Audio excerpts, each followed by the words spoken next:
2012 एक लड़की अचानक गायब हो जाती है। कोई पुलिस रिपोर्ट नहीं, कोई तहकीकात नहीं, और फिर 3 साल बाद एक सनसनीखेज सच सामने आता है। वो लड़की मर चुकी थी, लेकिन कातिल कौन था? एक माँ, एक सौतेला पिता, या कोई और? सीना बोरा मर्डर केस एक ऐसा केस जिसने पूरे देश को हिलाकर रख दिया था। आज हम इस कहानी के सबसे छुपे हुए राज खोलेंगे, लेकिन सावधान, ये केस जितना रहस्यमयी है उतना ही खतरनाक भी। तैयार हो?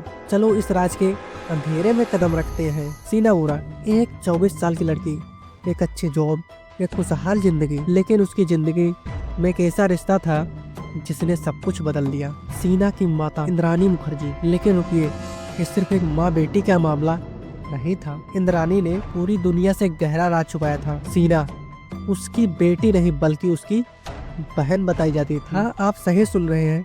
मतलब सोचो, कोई अपनी बेटी को बहन बोल सकता है?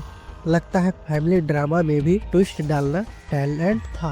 अब सवाल ये है, इंद्रानी ने अपनी बेटी को बहन क्यों बताया, और आखिर सीना अचानक गायब कैसे हुई? जवाब उतना ही डरावना था जितना ये सवाल। 2015 में मुंबई पुलिस को एक टिप मिली, रायगढ़ के जंगलों में कंकाल दबा हुआ है। जब पुलिस वहां पहुंची तो जो देखा वो रोंगटे खड़े कर देने वाला था। डीएनए टेस्ट हुआ और पुष्टि हुई कि कंकाल सीना बोरा का था। लेकिन बड़ा सवाल था, उसकी हत्या किसने की? जांच के बाद खुलासा हुआ कि इंद्रानी मुखर्जी, उसके ड्राइवर और पति पीटर मुखर्जी ने मिलकर इस मर्डर को अंजाम दिया था। सोचिए, अपनी ही बेटी को मारने की साजिश कौन रचता है? एक माँ पर क्यों? प्रेम, लालच और झूठ। इंद्रानी को डर था कि सीना उसके पति पीटर के बेटे राहुल से शादी कर लेगी, जिससे उसकी संपत्ति पर कब्जा हो सकता है। हाँ, सिर्फ पैसे और रुतबे के लिए एक माँ ने अपनी बेटी को रास्ते से हटा दिया। सोचकर भी दिल कांप उठता है। इंद्रानी को गिरफ्तार कर लिया गया। ड्राइवर ने सब कबूल किया।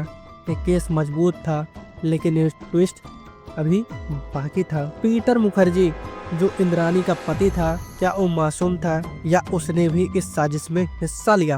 वो दावा करता रहा कि उसे कुछ नहीं पता, लेकिन क्या सच में 2019 में पीटर को जमानत मिल गई और इंद्रानी 2022 में वो भी जेल से बाहर आ गई? क्या न्याय हुआ? क्या सच आज भी कहीं छुपा हुआ है? इस केस ने हमें खौफनाक सच्चाई सिखाई।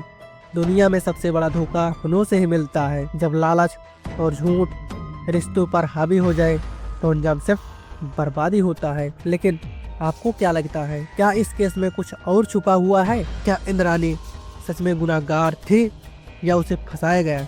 नीचे कमेंट में बताएं। अगर ऐसी ही रहस्यमयी कहानियाँ जाननी है तो चैनल को सब्सक्राइब करें। और हाँ, अगली बार मिलते हैं एक और राज, एक और साजिश और एक सच के साथ।